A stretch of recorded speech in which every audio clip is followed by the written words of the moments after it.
Ok, shalom, bien le Seigneur partout et si ka okoki kolanda nga na tango oyo. Donc na lingi na meka pe ko partager na bino mo muke. Mo tango oyo na silisi ko méditer maloba na Nzambe. Ezali mpe sengo mingi ko partager na bino bandeko na ngai oyo. Bolandaka ata mosusu makambo na Nzambe na internet ezala malamu pe mingi tanto ezali ko aider kosunga malgré misusu ezali ko bebisa ma vie spirituelle na bino mais il y a quand même quelques exhortations au ezali ko aider mingi pour avancer la vie spirituelle. Nous devons savoir que d'abord je vais commencer par me présenter. Je suis Topé Nazali Mosali na Nzambe kombo na ngai Aimé Siongo. Nazali mwana Nzambe ndeko kati na Yesu. Bandeko naza ko exhorter mingi na moto nyonso oyo azali komi benga chrétien to o pe azali komi kotisa na mambo na Nzambe to oyo pe asalaka deja mosala na Nzambe. Bandeko singa na biso koyeba ke mambo na Nzambe ezali esengo mingi pe ezali kitoko mingi, mais ezali facilité la vie chrétienne. Vie chrétienne ezali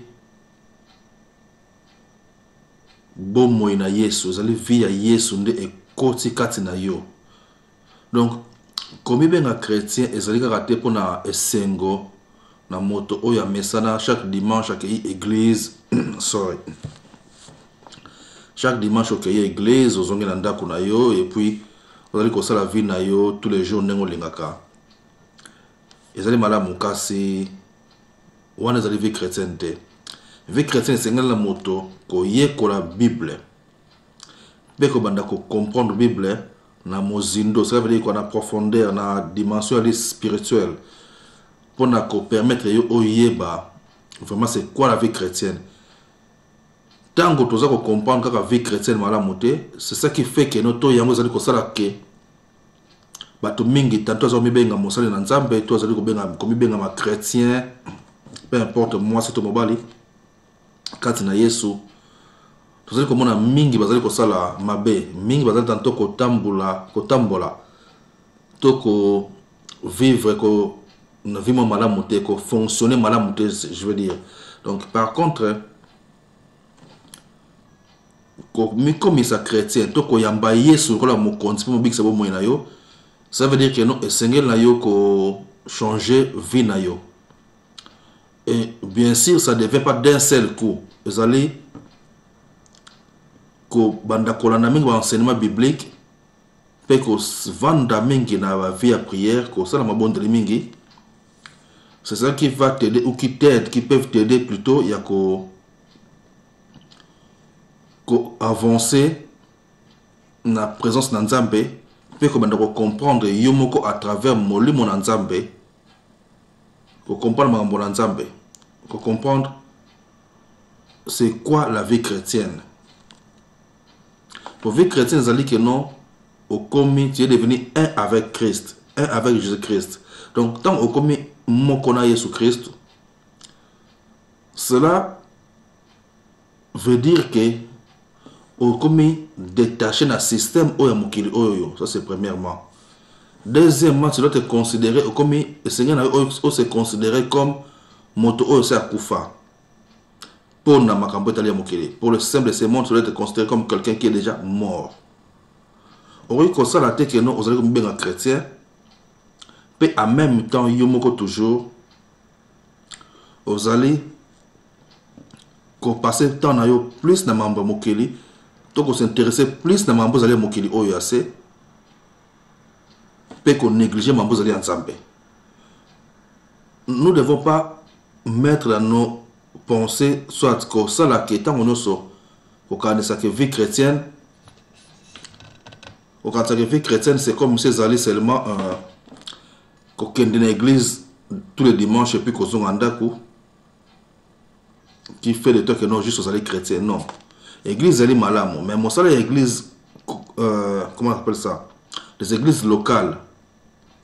Ils allaient juste pour nous aider biso, ko étudier liloba na Nzambe. Peut nous aider à prier et à s'assembler ensemble. Mais la vie chrétienne, la vie oyoyo, vous allez mener tous les jours. C'est ça la vie chrétienne. Donc on est encore essayé là yo. En tant que chrétien, comme ils sont détachés, qu'ils sont détachés dans le système de ce monde. Donc, comme un avec Christ, comme de représenter Jésus-Christ quand on a assez. Donc Jésus, il est comme représentant na yé. Bible dans 2 Corinthiens chapitre 5 verset 20 que nous sommes des ambassadeurs. Nous allons des ambassadeurs pour Christ. Alors quand on dit que nous sommes ambassadeurs, ça veut dire que nous allons représenter le système moko boya mokili oyo. Donc yondo vous allez représenter Jésus-Christ quand na mokili oyo. Na yango esengi na biso surtout bandeko nyos obazali koyoka lingala malamu. Surtout de la communauté congolaise en Europe un peu partout dans mon pays, vous allez comprendre lingala malamu. Si vous allez chrétien, linga obandako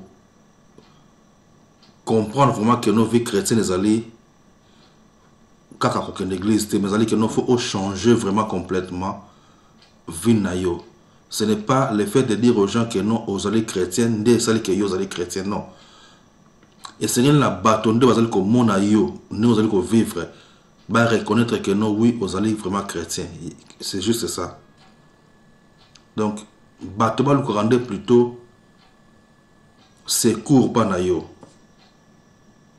Né quand même dans mon candidat Esaïe chapitre 2 verset 2 que bâtonnement kilinde Seigneur ba ko luka aide pas na yo, ba ko luka nzambe pas na yo.